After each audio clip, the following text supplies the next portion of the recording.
are just, let me check here. Oh yes, 1 week away from a government shutdown. And as of right now, there's no deal to stop it. Stop me if you've heard that before. Oh wait, we go through this all the time. And because of that, you're probably wondering, why do we keep hearing about government shutdowns over and over and over again? You ready for the answer?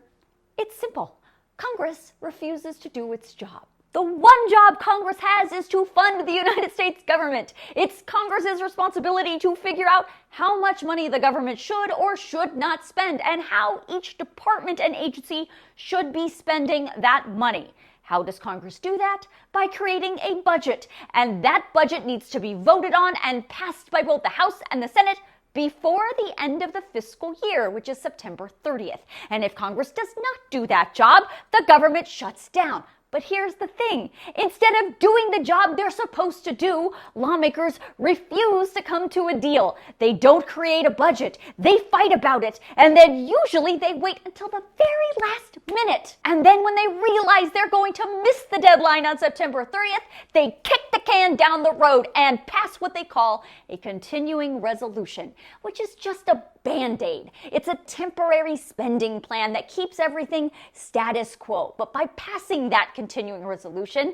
that creates another deadline and another government shutdown, which then Congress usually misses again. And then they just keep passing continuing resolutions over and over instead of doing the job they're supposed to do right from the beginning. I know that makes a lot of you very frustrated. Trust me, I understand. But it's happening. In fact, it's happening right now. Congress missed the September 30th deadline.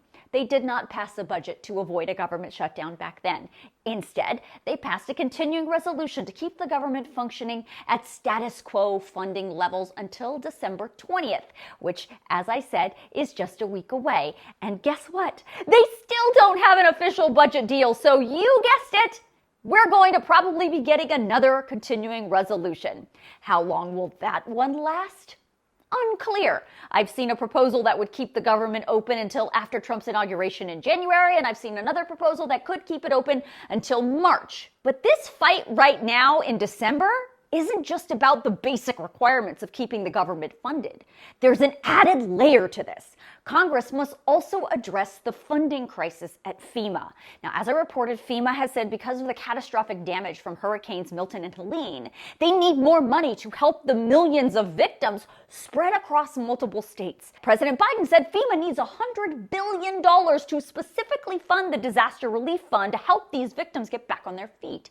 Now, it's very unlikely Congress is going to approve $100 billion for FEMA, but it's going to be something that they're going to have to address right now in this continuing resolution. Speaking of a major fight on the horizon, let's talk about the political reality here.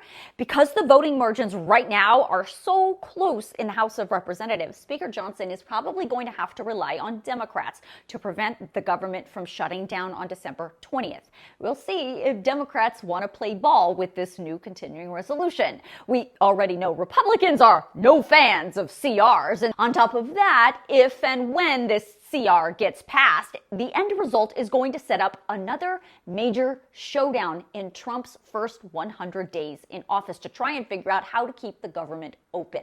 And as I reported in this video, by then, because the voting margins for Republicans in 2025 is going to be literally zero, we may really be in for government funding problems.